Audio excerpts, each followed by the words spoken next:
Bonjour, j'espère que vous allez bien. Alors, on fait un point rapide sur ASML. C'est une action que j'aimerais bien mettre dans mon portefeuille.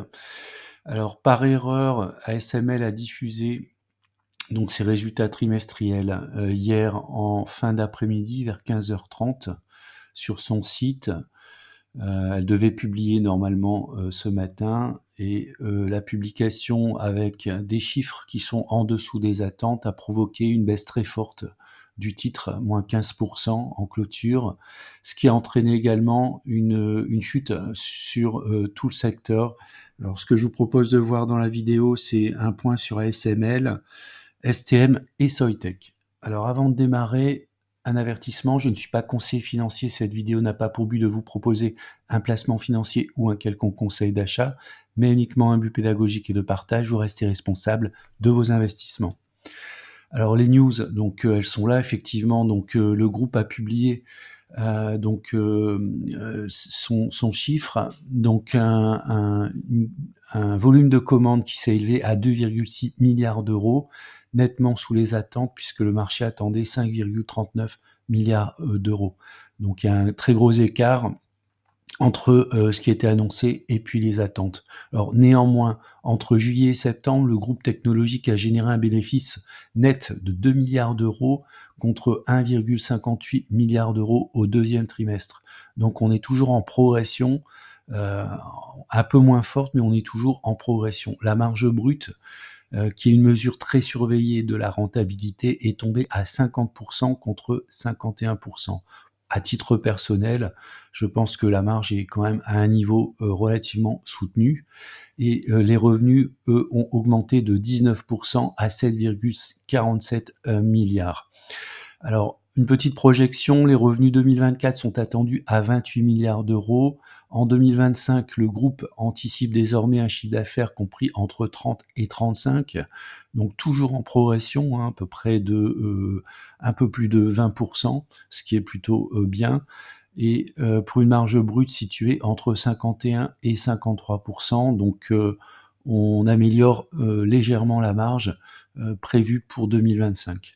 Alors ASML ciblait néanmoins auparavant des revenus compris entre 30 et 40 milliards, donc on est plutôt dans la fourchette basse, pour une marge brute entre 56 et 60%. Alors ce qui explique la réaction des marchés. Alors maintenant, si on regarde, si on prend un peu de recul et on regarde sur un plan un peu plus loin, sur les 30 dernières années, c'est la droite de régression. Donc ASML a une croissance moyenne de 15% par an. Et puis ce qu'on peut voir ici, c'est qu'on est actuellement à 0,69 écart type. Le cours à la clôture est de 668 euros pour une valeur théorique de 447. Alors sans aller chercher une correction aussi forte, ce qui pourrait être intéressant, c'est de regarder maintenant graphiquement où est-ce qu'on pourrait aller chercher ASML. Alors du point de vue graphique, ce qui est intéressant de voir, c'est qu'on a ici la moyenne mobile à 200 jours, donc qui est sur le très long terme, donc un support potentiel, même si la valeur évolue largement au-dessus de cette moyenne mobile à 200 jours, donc qui correspondra à peu près en fait à la valeur théorique sur la droite de régression. Donc on voit ici donc la société est partie est restée longtemps en fait sur un support autour des 544 euros, puis ensuite on a eu une montée en flèche depuis octobre 2023 jusqu'à un pic en juillet 2024. On est actuellement une correction donc qui se fait vraiment en dents de scie. On a cassé ici un support important autour des 720 760 euros. Alors, un premier niveau de support, c'est les 641 euros qu'on pourrait atteindre peut-être ici avant la fin de la semaine. Et puis moi, ce qui m'intéresserait, c'est de rentrer sur ASML sur un retour sur ce niveau de support qui me semble relativement solide, autour des 550 euros. Alors maintenant, on peut regarder également pour STM et puis Soitec. Alors, ST Microelectronics, ce qu'on peut voir, c'est qu'elle elle a démarré sa chute déjà il y a un petit moment.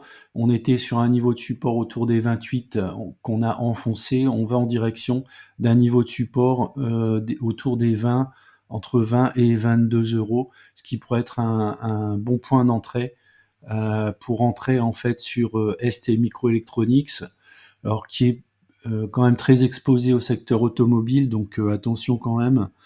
STM pourrait continuer encore à baisser pour aller sur un niveau beaucoup plus bas qui se situerait cette fois-ci autour des 12 €. Alors maintenant, si on regarde Soitec, depuis un sommet ici qu'on a atteint autour du mois de novembre 2021, on a ici une oblique de résistance qu'on a touché plusieurs fois, notamment ici au mois d'août, au mois de décembre. Alors j'avais tracé ici un range dans lequel le cours de la société évoluait. On est sorti par le bas du range autour du mois de mars 2024. Donc j'ai tout simplement copié-collé ce range. On a cassé ici une résistance autour des 85 €. Donc pour moi, un niveau qui serait intéressant, ce serait de rentrer autour des 52-53. Alors à titre personnel, j'ai dans ma watchlist ASML sur laquelle je souhaiterais rentrer, pas à n'importe quel prix. Par contre, je n'ai pas STM et Soitec dans ma watchlist pour l'instant. Ce ne sont pas des sociétés sur lesquelles je souhaite me positionner. Voilà, c'est la fin de la vidéo. Je vous remercie de l'avoir regardée. Je vous dis à bientôt pour une prochaine vidéo.